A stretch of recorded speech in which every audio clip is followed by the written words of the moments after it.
Good morning.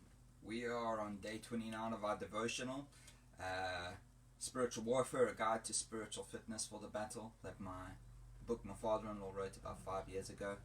As a pastor and ex-special forces operative, he knows a bit about warfare and what goes on. And we're coming towards the end of it, and we're right in the middle of the armor of God in Ephesians 6, which I think is a wonderful way to end off any discussion about spiritual warfare.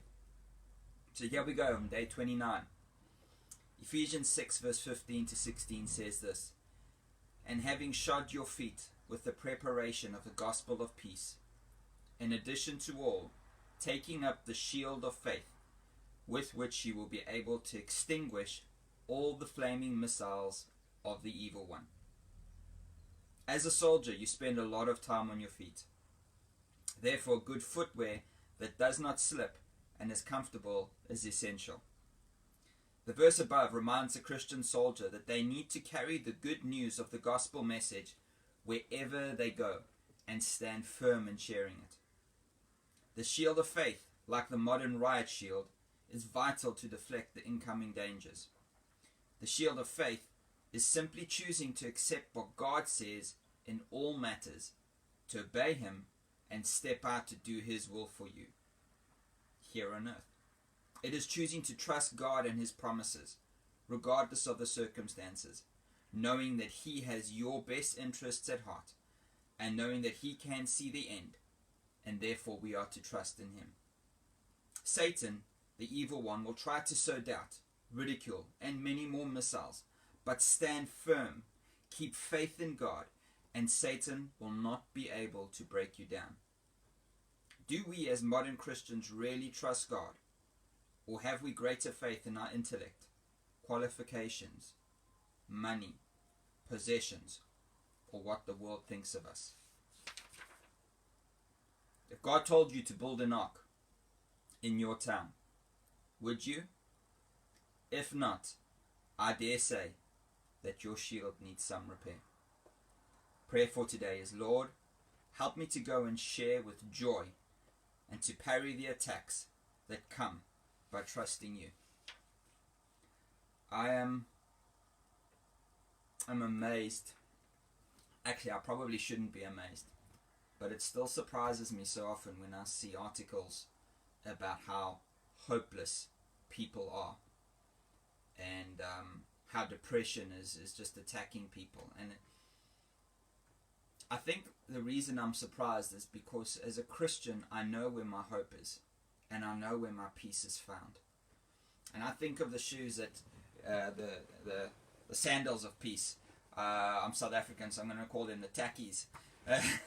Running shoes. I'm a runner, so that's what I think of when I think of shoes. I think of running shoes. I think something that's lightweight, something that's comfortable, something that I can run for miles and miles in. You need something comfortable. But you know what? The shoes of peace is not about just having peace. It's about taking the peace out there. And I just want to say that as from one Christian to another, that we have a phenomenal moment in history where we can take the peace out to people. Because you know what? People are not going to come to you to look for it unless they're desperate. And some are. Some are desperate for peace. But most people are going to suffer silently. And let's be honest, that's what we all do. When we've got a problem, generally we try and keep it to ourselves. Unless we're really struggling, we might share it with a few intimate friends in that. But you know what? Our job is to take the peace out. The Bible never said, stay and the world will come to you. Jesus said the Great Commission is go into all the world. And I want to encourage you, and I want to challenge you that we have the peace that the world wants and needs. They need Jesus. Let's take that peace out. Let's get out there into the lives of people. Let's be prepared and willing to share with others the peace that we have to see lives changed around.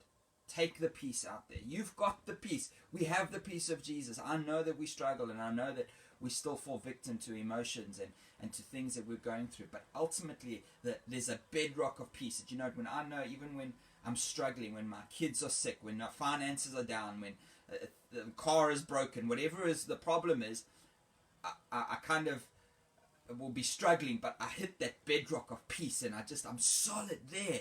Because right there I know that Jesus is with me. Right there I know that He's in control, and He will take my hand, and He will hold me.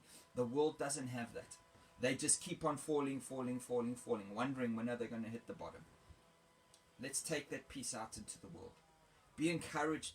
Be an encouragement to as many people as you can be. And remember, they are looking for peace. Even if they're not going to tell you about it, they're looking for it. Next spiritual piece of armor that he talks about here, my father-in-law talks about, and Paul as well, is the shield of faith.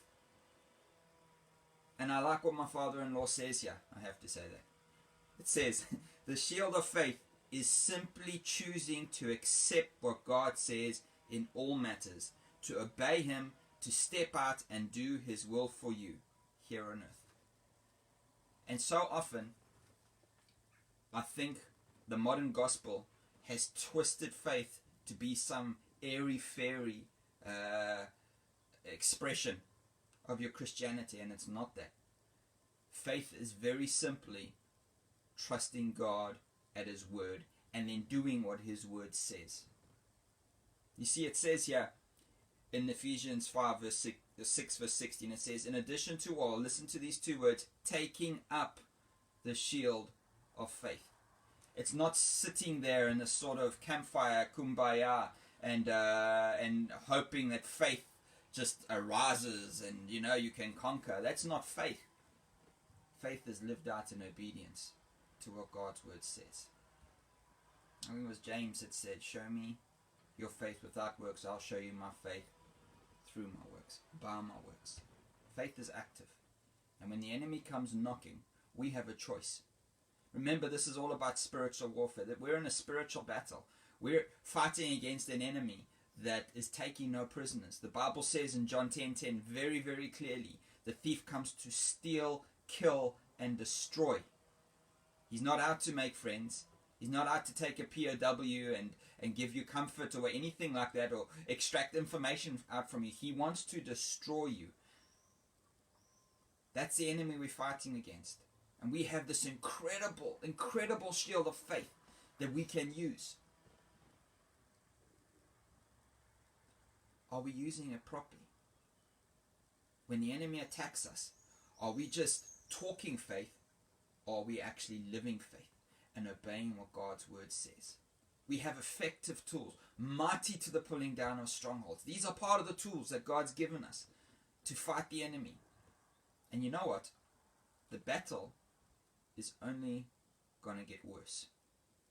It's not going to get easier. Nobody knows what the new normal will be. And I'm very hesitant to start pushing. Whoa, this is the end times and the tribulation is coming and blah, blah. I'm hesitant to do that, but at the same time, I'm also very aware that the end times started when Jesus left. And we've been in the end times. And things are happening. But regardless of where we are in life, regardless of where we are in the history of time, the enemy is still going to come and he's still going to attack. And we need to pick up that shield of faith. We need to trust God what He says, and then we need to obey what He says as well. Too many Christians are so distracted by everything that the world offers that they don't realize that they're actually losing a spiritual fight. They're too distracted. You know, how many of us, when the times are tough, we go and watch a movie to distract ourselves, or maybe we do some shopping, or maybe we head out into the garden and have a braai, or a braai is what the British call a barbecue. I'm slowly but surely trying to change that across the UK, one person at a time. It's called a braai, not a barbecue. But the point that I'm trying to make is that we run to distractions so often instead of running to Jesus. And I think sometimes, I know for myself, and I'm speaking personally here, that sometimes the reason a distraction is easier is the distraction doesn't talk back to us and demand accountability. Sometimes when we go to God, He asks things of us. Maybe it's to deal with sin in our lives. Maybe it's to sacrifice something that He wants to deal with in our lives. And can I encourage you not to run to distraction, but to run to Jesus? We have the armor of God. We can live victorious Christian lives with hope that inspire others. We can be those warriors at the I imagine on a battlefield, those warriors on the front line that are running out because they're confident in their ability. They're confident in they know who they are. And we have Jesus with us. We can be those warriors. Or we can be the warriors that are cowering towards the back. I don't want to be that way. I want to be a warrior that's on the front line. Because I know what's behind me. My children. My family. I want to be a warrior that leads them to Jesus, not away from him. Let's pray. Lord, I just want to thank you that you've given us spiritual weapons to fight a spiritual war. And I pray that you would remind us that we have these. And that, Lord God, we wouldn't turn to distractions when the going gets tough, which I know that I'm just as guilty of, Lord. But that, Lord Jesus, we would turn to your word and we'd trust what you say. Father, I pray for boldness for us as Christians to take this time at this moment in history, Lord, to bring peace, to take the peace out to the people there that need it the most. That many will hear the good news of Jesus Christ and come to know him. Lord, help us to raise up that shield of faith, and not just to hold it there, but to obey, Lord. To be active in our faith, not just to have faith for faith's sake. Lord, I thank you that we are more than conquerors through you. And I pray that you'd remind us of that today. Because, Lord Jesus, we get hammered and we get nailed. And the enemy takes pot shots at us. And I just pray, Lord Jesus, that you would remind us that not only do we have the Spirit of the living God inside of us, but Father, you have given us the tools wherewith we can win this battle. I just want to thank you for that, Lord Jesus. Amen. Have a fantastic day. God bless you.